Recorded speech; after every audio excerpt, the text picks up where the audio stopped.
everyone, Creeper here. Sorry that I'm using this mic, it's all I can use at the moment. But hey, today is my birthday if you're watching this on the day that this video came out, and today we're going to be talking about Ben Shapiro's review of Barbie. Mostly because I believe in the first few minutes, he explains how he does not understand the movie at all. Well, folks, I just got back from the theaters seeing Barbie and Oppenheimer. I'm about to review both of them. I'm going to tell you which one of these is the best blockbuster of 2023 and which one is maybe the worst. I bet he loved our movie, right, Ken?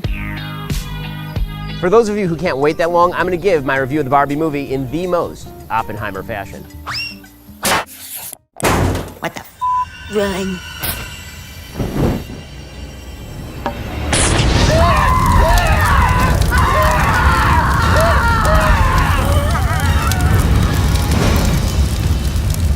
Ben, did you watch the movie or know anything about the history of Oppenheimer? You understand he regretted the bombs. He's not actually a big fan of explosions. So the things I do for my audience, my producers dragged me to go see Barbie the movie. It's just called Barbie. And I have thoughts. Begin with my generalized assessment of the movie. This movie is not just a piece of shit. This movie is a flaming piece of dog shit piled atop an entire dumpster on fire, piled atop a landfill filled with dog shit. It is one of the worst movies I've ever seen. On every possible level, it is a horrific movie. The only thing that can be said for this film is production design. The production design is really nice. The costumes are really nice. Also, it's really hard to screw that up. It's really hard to screw that up because you literally have this to model after. All you have to do is this, but big, okay? It's really not tough. But put aside all of the beautiful costumes, which is there for the ladies, and all of the production design and the Barbie universe and all of that. Every joke that happens in this film happens basically within the first 45 seconds of the film. So, for example, Barbie turns on the water and there's no water. Ooh, because, like in Barbie house, there's no actual water. Do you get it? And then she drinks, but there's no actual liquid in the actual cup. Oh my God, because she's a Barbie doll. Oh, I get it. Okay, that's all the jokes. There are no more jokes for the rest of the film.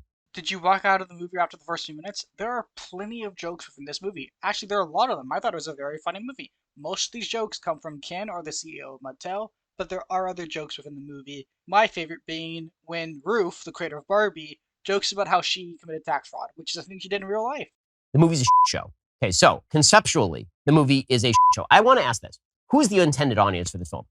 Who's the intended audience for this film? So I'll tell you who the intended audience for this film is, and I can tell... The intended audience of this film is anyone who either loves or hates Barbie. In fact, you literally show it on screen from the trailers. What are you asking for? They gave you the answer. Two ways. One, the previews on the film, and two, the people in the audience. So the intended audience for this film is moms and their 8-year-old daughters.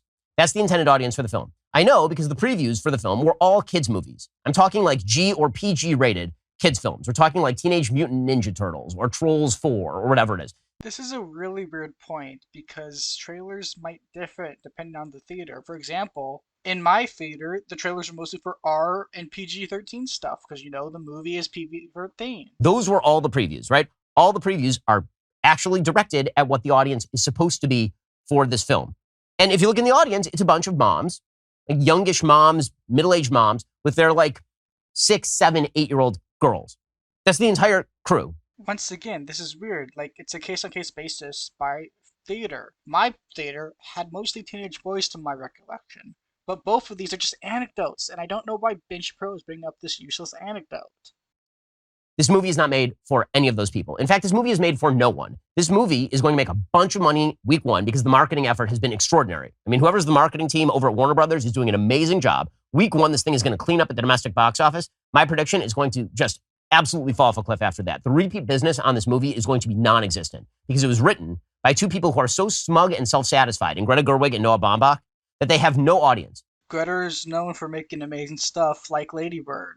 I mean, who thought it's a great idea? Let's bring on the people who wrote Lady Bird. Oh, he did bring up Lady Bird, a movie that has a 99% of Rotten Tomatoes. Why would studios ever want to make her have a movie? I really wonder why.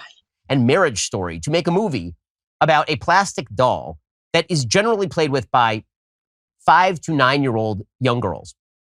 So the basic idea of the film, they really have no basic idea of the film. They don't know whether they hate Barbie or that we're supposed to kind of like Barbie. It seems they kind of despise Barbie as a fascist emblem, as we'll get to. You just took a joke about Barbie being a fascist seriously. No wonder you thought there were no jokes. You're too stupid to understand what a joke is. Now, this is where I believe Ben Shapiro fundamentally misunderstands the movie.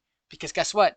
It's a comedy. Now, I think I know why he doesn't get it. It's because the movie's very woke, very progressive, it's very feminist. So obviously, he hates that stuff, so he just assumes that everything they're making, like as jokes, is serious. Now, that's just how I read Ben. I could be wrong. The basic sort of premise of the film, politically speaking, is that men and women are on two sides of the divide, and they hate each other. And literally the only way you can have a happy world is if the women ignore the men and the men ignore the women. This is the last thing I want to respond to within this video. And honestly, Ben comes off as dishonest. Barbie Land is saved at the end because the Barbies retake it's from the rebel Kens, but the Barbies realize they can't just treat the Kens wrong, so in fact they give Kens more rights, and some of the Kens are allowed to be on some courts. I don't understand how Ben didn't get that.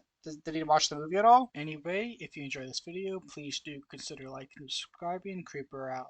Socialism is when the government does stuff. And it's more socialism the more stuff it does. And if it does a real lot of stuff, it's communism.